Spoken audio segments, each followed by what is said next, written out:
and I was talking to Phil, and my dad was talking to him one day, and my dad already had an 8mm .6, and Phil Ross says, well, if you're worried about range, why don't we just ream that one out? Your dad has the reloading dies.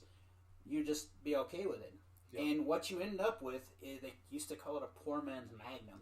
Yeah. And you can use 150 or 125 grain bullets and get 3,000 feet a second. Oh, shit. And it, because of just capacity, brass right, powder capacity. Yeah. What happened was the first year my dad shot with one, like flew 5 feet, not 5 feet, a yard and a half. It hit it and it slid. It slid in the tracks and it hit a cedar tree and drove pieces of bone from its shoulder so far into the cedar tree we couldn't pull it out. Oh my god! So we knew right away it is a elk gun. Right. But I've killed elk with it. Shortly after that, I got my first 270, which I still own now. I love 270. And my 270 Winchester is actually, it's a Vorher Mauser. So it after the war, Mauser kept producing hunting rifles, but they have like Remington style safeties on them. Yep. Okay, I have one of those in a 270. Nice. And that's what I hunt deer with. It actually my PTR. You know, another one of the ones that's kind of becoming a lost cartridge that I really enjoy is the 22-250. Yeah. I fucking love those. And I love them with a huge bull barrel on them. When we're talking about all these magical cartridges, you have a 6.5. Okay, no. And where I'm going with this is that... I'm not a hipster, though. So no. What I was going to say is, when I first saw the ballistics of that, I was thinking of... You ever heard of a 243? Yes. Yeah. It's pretty close to that. Well, so is a 260 Remington. Yeah. It's almost identical. So I'm looking at the ballistics going, well, why are we doing this when we already have cartridges like this? And then you look at the other stuff they've done, and you're going, oh, that makes sense. Well, it's like I told you. This just turned into a ballistic show. I'm out. Bye, bitch. So it's like I told you. It's a lot of it's the ogive of the bullet. What is that? Oh, never mind. Giles had a mess. It's fine. Dizzy's helping clean it up. Is my dog drinking beer? Yes. Yes. Anyway, sorry, PETA. So the big things on the 6.5. Yeah, Roden. Yeah. My fucking earrings till today because of that 22-250. They're nasty, but they're great varmint gun, great for coyotes, great for all predators. Anyway, the big thing on the 6.5 is, like I was telling you before the show, the shape of that bullet bucks the wind so well. And you know, the 6.5 bullet came from the 6.5 by 55. Wow. And you put that in a 308 case, essentially. It's just some kind of weird voodoo magic that works. Well, my big thing is that I always laugh. They're calling you, I'm guessing? You must be Nicole's uncle? Nicole's uncle? Nicole Garcia, yes. I wasn't going to say the last name. That's my niece. She said hi, uncle. Hi. She knows that we're gun guys in our family. Her brothers, or my brother, her dad, is the one we were talking about with the AR problems. Okay. Ronnie, the 6.5 guy, Ronnie has since fixed his rifles. So, but yeah. So the guy we're talking to a lot here, Roden. He shoot. Is it PRS you shoot, Roden? I don't exactly remember. He shoots a lot of long range competitions. He shoots a 6.5. Swears by him, mostly, right? But I'm not supposed to curse. Fucking curse all you want, dude. This is fucking fuckity fuck. We already got the E on this shit, so. Wait, who's doing E? The explicit thing on our podcast. Oh yeah, no, we're tagged out, man. We're good. Yeah. But he's a much better shot than I am, but there's just some kind of weird magic in the 6.5. I'd have to shoot it. I love that rifle. See? And he doesn't shoot long range at all. I love that fucking rifle. And now you've only shot it at like 50 both times I've shot it. We shot it. Yeah, you're right. See, and my dad always taught us that if you had to use a pistol or a knife, you You were too PR fucking style club close. matches, yeah. So, I mean, You're too fucking close. that's what my dad would say. See, now, no, I grew up the same way. I grew up just hunting. You take hunting shots. That's fucking it.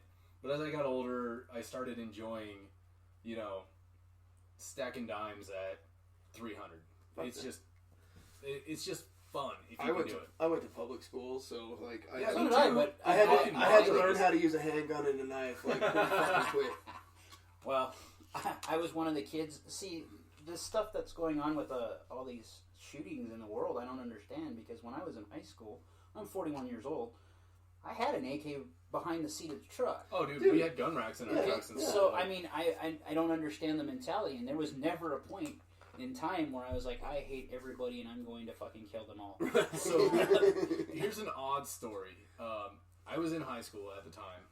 I was a fucking weirdo. I still am. Mm-hmm. I used to wear a trench coat to school. It was a hand-me-down, Okay. I was wearing a trench coat while the Columbine shooting happened in high school. I got home, my mom fucking told me to bury that shit. Right. She's like, get it the fuck out of here. I was like, I'm not gonna shoot anybody. Like, you might, Roden. But it was just, I mean, that's the first big one in our lifetime that actually affected anything about me. And now, since we're on this topic, let's talk about the finger gun. Yeah. So in Kansas, a 13-year-old just got charged with a felony for pointing a finger gun at another student. Which a finger gun, guys, is Well, the article, oh, balls, literally shows that. I mean, come on. How, I mean, we used to draw guns, or pictures of guns in school all the time. Like, everything I drew had bullets in it. Like, I have a family picture I showed you guys before we started of us all wearing our AKOU shirts, and all my kids there.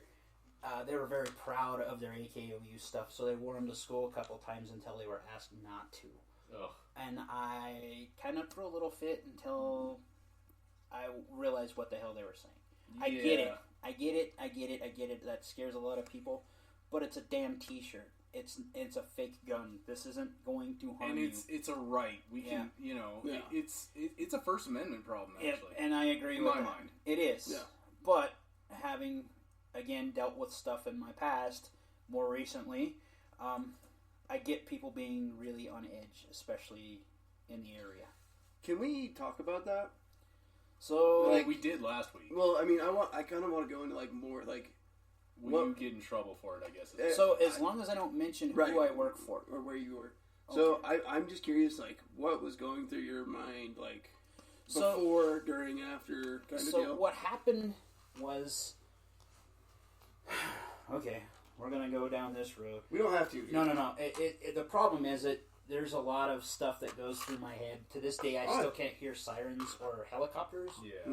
without thinking of some stuff that happened. So, Right. okay, but I had just adopted my kids at the time, and my daughter was catching the bus at Aztec High School when this guy decided that he was going to go up there and do what he did.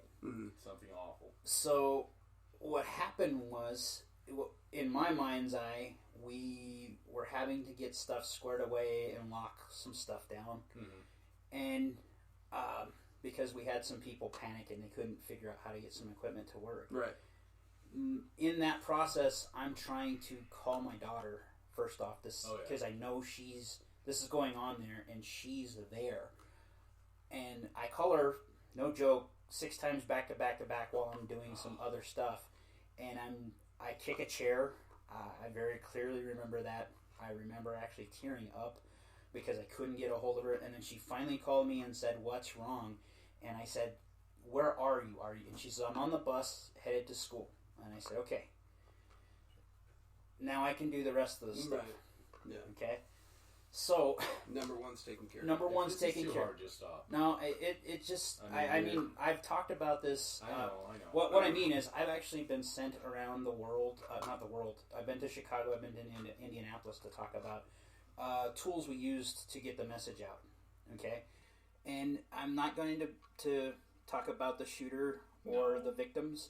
All I can say is that this person had a mindset that they were going to do this.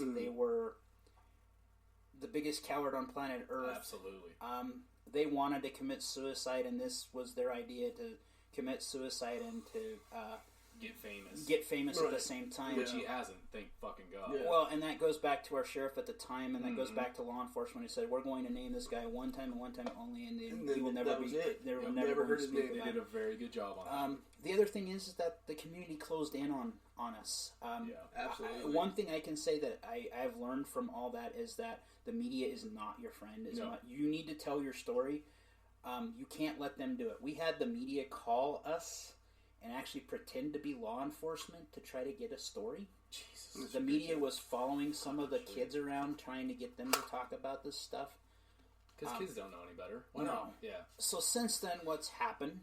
I mean, that day, one of the things I do is I made sure that we got communications out to people. Yes. So I sent out text messages, emails, all saying, hey, you need to go to this place for... parents need to go here. The reunion center's here. Well, we never trained for that. So in the first 30 minutes of the incident, I'd sent out 7 different messages, and some of them were wrong. First, we were trying to send parents to a church. There wasn't enough room for them at the church. We tried to tell them the reunion center was going to be held on site. I remember that being like such a backlash. And we couldn't do it on site because of the physicality of what had happened. So we have some really good people in San Juan County, the EMS guys. Mike Mestis, I can mention him, and I will mention him. The guy is a godsend for everyone in San Juan County, and that man works day and night to make sure everybody's safe. Okay, he had a playbook, and we kind of rolled with that. But honestly, what saved us that day is training. We have a culture, and ever since I've been there for 9 years. Wow. We've had drills for lockdowns and stuff like that. Right. The lockdown that happened was instantaneous. That's why you couldn't get anywhere. We have this stupid little magnet with rubber bands that we set onside the outside of the door at the time. Okay, and what it's for is all the doors are locked. Okay, if something bad happens, you pop the rubber bands. You don't even worry about anything else. You shut the door and you're locked. Okay. Okay. So this little 50-cent tool enabled what happened. He couldn't get into. Right. You say it saved the a one. lot of The one place he was able to get into, a substitute was there that day. I didn't know. And she had the door unlocked by someone else, so it wasn't locked. Mm. They still found a way to hide themselves and lock everything down the best they could. Yeah. But the kids, what's surprising is kids are resilient, and they're the ones that actually push everyone back to normal. Right. And what I mean by that is, at first we were going to be like, we're not going to bring them back so soon. And, absolutely. And then the actual people that were I don't know what the hell we're going to call them, the counselors said, that's not what you want to do. Yeah. You want to bring them back as soon as you can. So we brought them back right after the Christmas break. Mm-hmm. Okay. But with the caveat that where this stuff had happened could not look the same. And it doesn't. Yeah. Okay? It looks like a brand new building. Thanks to the people that had helped us, all the donations and stuff we got. Mm-hmm. It's amazing what happened. Yeah, the community rallied. And the community continues to rally around us about it hasn't everything. stopped. No. I mean, if you want to look at what's going on for that stuff, look at anything that happens now. You'll see Aztec Strong. Yeah, Aztec Strong all over. Okay. So, have you... This is kind of a plug for another person, but not really. I'm just saying because it's relevant. Have you heard of a product called Mayday Safety? No. So what it is, it's an app. You know, you can get a desktop, schools and such. It's free to anybody, but for businesses, schools, you pay a price so that he can give it away. The book I showed you earlier, Long Range Shooting Handbook, it's that guy. He made this app. Well, him and Kyle Lamb, right? No. Shit, no, I'm wrong. Anyway, I'm sorry.